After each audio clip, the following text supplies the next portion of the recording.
Hello dear students, आज मेरे पास एक बहुत इम्पॉर्टेंट क्वेश्चन पेपर है।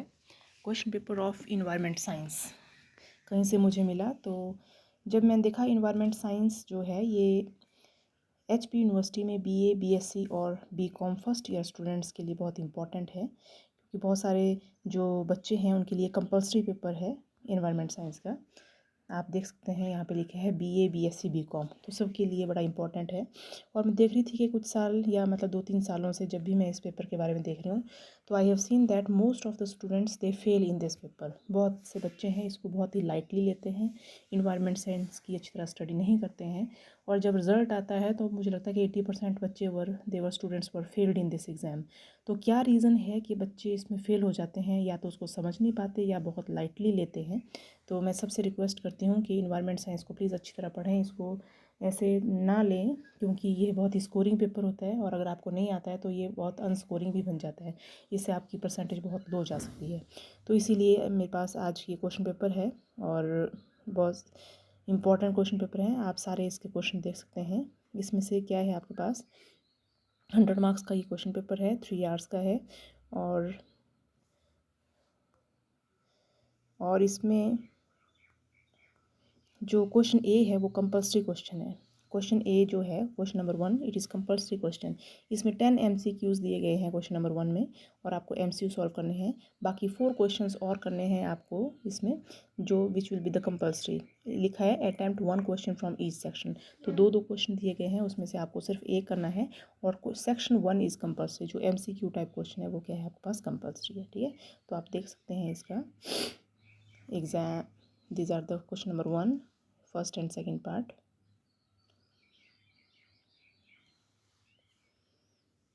Water Act contains 4 chapters, 5 chapters, 7 chapters or 8 chapters. Red Data Book contains information about endangered plant and animals है। तो आप प्लीज़ इसको सॉल्व करें। Which of the following is the way that drug can affect the brain?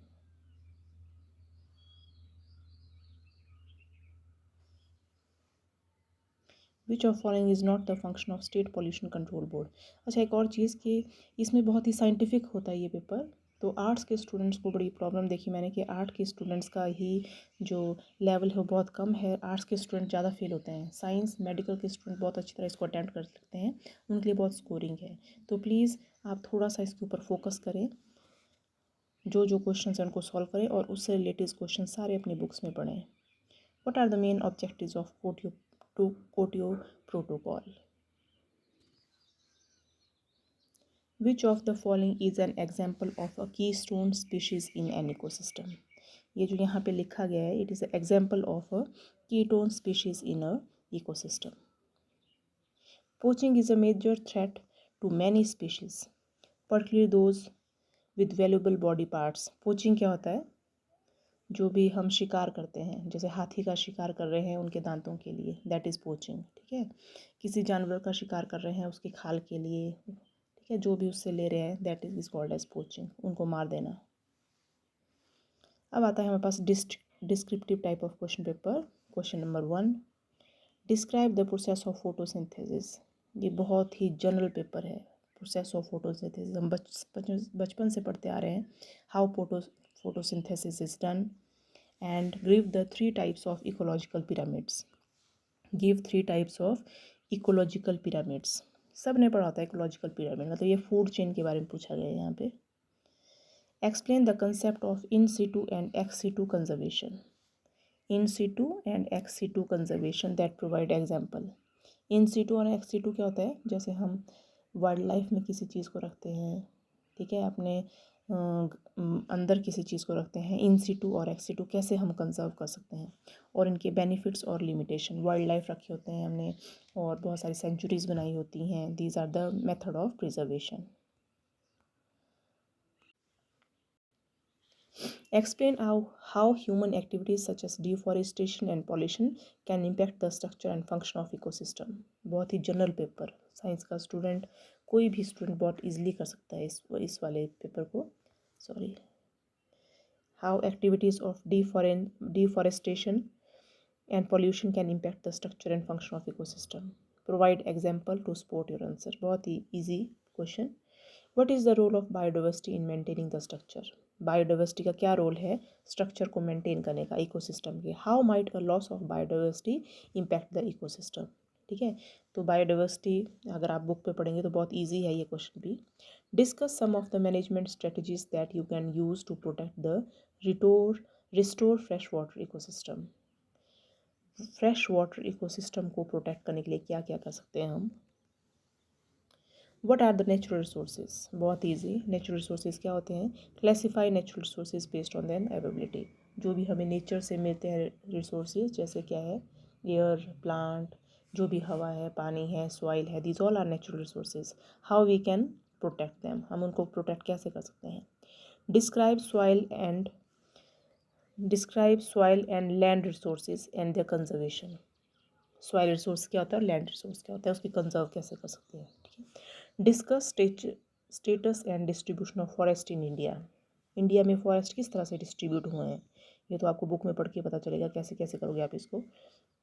Describe various government schemes and programmes for natural resource conservation and sustainable livelihood.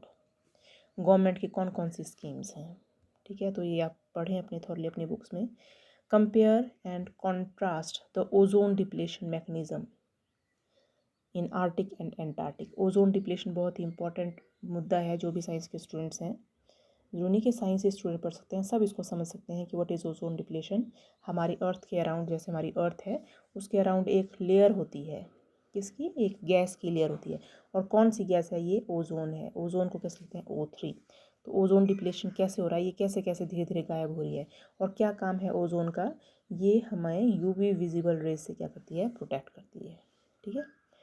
Compare and contrast, अच्छा ये हो गया. What are the key provisions of the wildlife protection act of India and how do they contribute to the conservation and protection of wildlife and their habitat. या please अपनी book से पढ़ें, ये इतना बड़ा यहाँ पे explain नहीं कर पाऊँगी.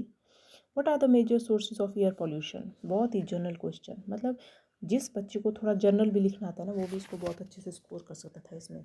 लेकिन मुझे समझ नहीं आता कि बच्चों का इतना पुअर अटैम्प्ट था, क्योंकि जब मैंने ये आंसर्स चेक किए थे, क्वेश्चन पेपर चेक किए थे यूनिवर्सिटी के, तो हार्डली 2-3 बच्चों को भी पास थे, बाकी सब इसमें फेल थे. So what are the main sources of air pollution. ठीक है. How does the environment protection act regulate hazardous waste management. हम वेस्ट मैनेजमेंट कैसे करते हैं, ये आपको शो करना है. क्वेश्चन 8 में क्या है आपके पास? How many people can support earth. ये बड़ा ही इंपॉर्टेंट क्वेश्चन है, और ये बड़ी खुशी की बात है कि लगभग सभी बच्चों ने ये क्वेश्चन अटैम्प्ट किया था. How many people can support earth. Discuss the impact of the increased human population. What are the common types of recreational drugs that their effects on their body and their effects on their body. recreation drugs और उनका body के ऊपर क्या effect. Recreation क्या होता है? जो हमें मनोरंजन दिलाती है. जैसे ड्रग्स लेते हैं लोग मनोरंजन के लिए, वो कौन सी टाइप्स की होती है ड्रग्स होते हैं, हमारी बॉडी को कैसे इफेक्ट करती हैं. ठीक है. और लास्ट क्वेश्चन है इसमें, what are the most effective rehabilitation programmes and treatment options of drug addict and how do they help individual overcome addiction and maintain sobriety in the long term. ठीक है. What are the most effective rehabilitation programmes. कौन कौन से rehabilitation programmes हैं. What are the underline factors that rehabilitation programmes. कौन है जो drug addict होते हैं, जो बहुत सारे ड्रग्स लेते हैं, उनको रिहेबिलिटेट कैसे करेंगे, ये मतलब है इसका. And what are the underline factors that contribute to the drug addiction. क्यों लोग ड्रग एडिक्शन करते हैं. जेनेटिक फैक्टर है ये, इन्वायरमेंटल फैक्टर है, या उसकी मेंटल हेल्थ ख़राब है, वो आपको बताने क्या क्या फैक्टर हैं. ठीक है. तो this was the question paper. 9 question थे इसमें टोटल, और प्लीज़ आप इसको सॉल्व करें. It is very very easy. अगर आप थोड़ा सा भी देखें कि हमें कैसे पढ़ना है, तो आप इसको ईजिली क्या कर सकते हैं, सॉल्व कर सकते हैं. Thank you.